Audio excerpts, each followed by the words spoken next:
வணக்கம் நண்பர்களே, முக்கிய செய்திகளை இந்த பதிவில் பார்க்க போகிறோம்.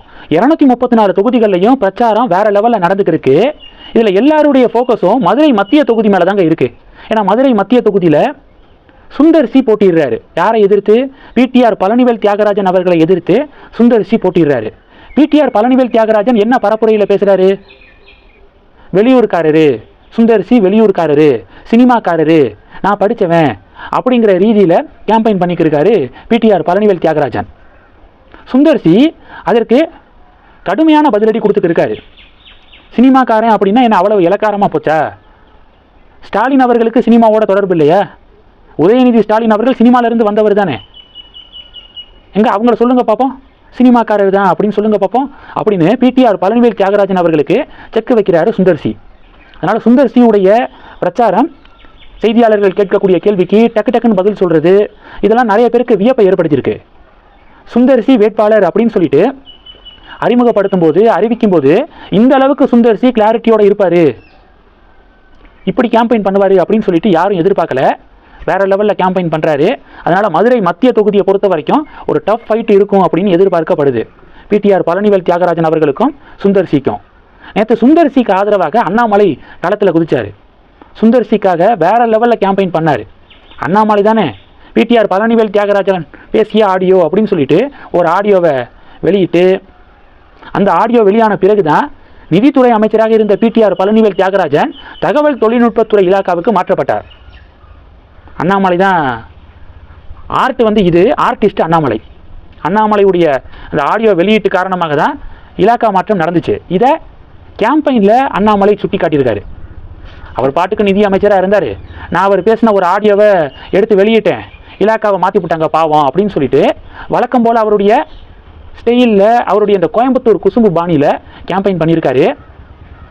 மதுரை மத்திய தொகுதியில் அண்ணாமலை சுந்தர் சிக்காக கேம்பெயின் பண்ண பிறகு களம் இன்னும் இரட்டை இலைக்கு ஃபேவரா, அதிமுகவுக்கு ஃபேவரா திரும்பிக்கு இருக்கு அப்படின்னு சொல்கிறாங்க லோக்கலில் இருக்கிறவங்களாம்.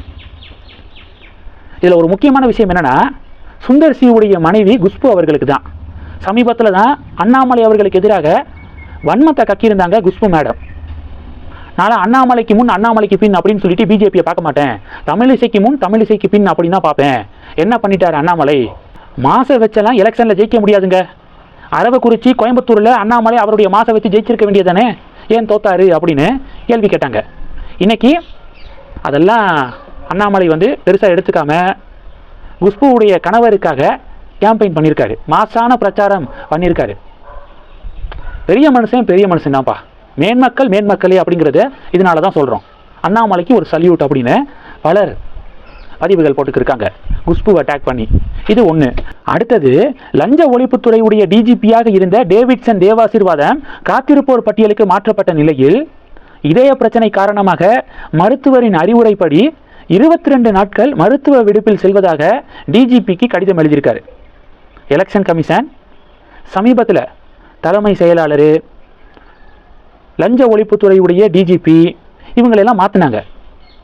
டேவிட்சன் தேவாசீர்வாதத்தை மாற்றிட்டு மிட்டல் அவர்களை அப்பாயிண்ட் பண்ணாங்க.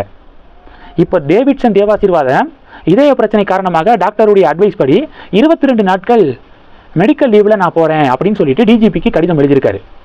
டிஜிபிக்கு கடிதம் எழுதுனது பிரச்சனை இல்லை, அது சரியாக எப்படி 22 நாள் அப்படின்னு சொல்லிட்டு கேட்டிருக்காரு. கணக்கு பண்ணி பார்த்தீங்கன்னா தேர்தல் ரிசல்ட் வருது பார்த்தீங்களா, அது வரைக்கும் தான் 22 நாள். கரெக்டாக தேர்தல் முடிவு வர வரைக்கும் மெடிக்கல் லீவு அப்படிங்கிறதுக்கான நோக்கம் என்ன? டாக்டர் அட்வைஸ் படி இதய பிரச்சனை அப்படிங்கிற மாதிரி தெரியலையே. சும்மா வேணும்னே காரணம் சொல்லிட்டு எலெக்ஷன் ரிசல்ட் வர வரைக்கும் மெடிக்கல் லீவில் போகிற மாதிரில தெரியுது அப்படின்னு ஒரு பெரிய டிபேட் நடக்குது. பாஜக, அதிமுகலாம் இப்படி பதிவுகள் போடுறாங்க. இது 2. 3வது என்ன பார்க்க போகிறோன்னா, விஜய் இருக்கார்ல, விஜய் நடித்த ஜனநாயகன் படம் இணையத்தில் லீக் ஆயிடுச்சு. ஹெச்டி பிரிண்டோட நிறைய பேர் படம் பார்த்துக்கு இருக்காங்க. இதனால் பட தயாரிப்பு நிறுவனத்துக்கு ஹியூஜ் லாஸ் ஏற்பட்டிருக்கு. தியேட்டரில் ரிலீஸ் ஆனாலும் அவ்வளவா யாரும் பார்க்க மாட்டாங்க. அதுவும் தேர்தல் முடிவுக்கு பிறகு வருதா, தேர்தலுக்கு முன்னாடி வந்திருந்தா கூட நிறைய பேர் பார்த்துருப்பாங்க, என்ன சொல்கிறாரு படத்தில் அப்படிங்கிறத பார்க்கலாம் அப்படின்னு நிறைய பேருக்கு ஒரு ஆர்வம் இருந்துச்சு. தேர்தல் முடிவுக்கு பிறகு வரதுனால, அதுவும் படம் லீக் ஆனதுனால அவ்வளவா யாரும் போய் தியேட்டருக்கு போய் பார்க்க மாட்டாங்க. அதான் இங்கே ஹெச்டி பிரிண்டில் பார்க்க ஆரம்பிச்சிட்டாங்களே. இது தயாரிப்பு நிறுவனத்துக்கு ஹியூஜ் லாஸு. இதை ஈடுகட்டுவதற்காக விஜய் அந்த கேவிஎன் தயாரிப்பு நிறுவனம் இருக்குல்ல, அதுக்கு இன்னொரு ஒரு புதிய படம் நடித்து கொடுக்கறதுக்கு வாய்ப்பு இருக்குது, நடித்து கொடுக்குற முடிவில் இருக்காரு அப்படின்னு இன்னைக்கு செய்திகள் வெளிவந்துக்கு இருக்கு. அந்த படம் தான் விஜயுடைய கடைசி படமாக இருக்கும் அப்படின்னு இப்போது நிறைய பேர் பதிவுகள் போடுறாங்க. இனி நான் படத்திலே நடிக்க மாட்டேன் அப்படின்னு சொல்லி தானே ஜனநாயகன் கடைசி படம் அப்படின்னு சொன்னாங்க.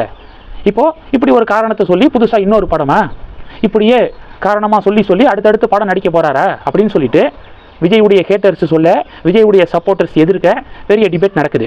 இந்த செய்திகளை பற்றி உங்களுடைய பார்வைகளை மறக்காமல் கமெண்ட் பண்ணுங்கள். தொடர்ந்து கனெக்டில் இருங்க. அடுத்தடுத்து நிறையா பதிவுகளை பார்க்க போகிறோம். நன்றி. ஜெய் ஹிந்த்.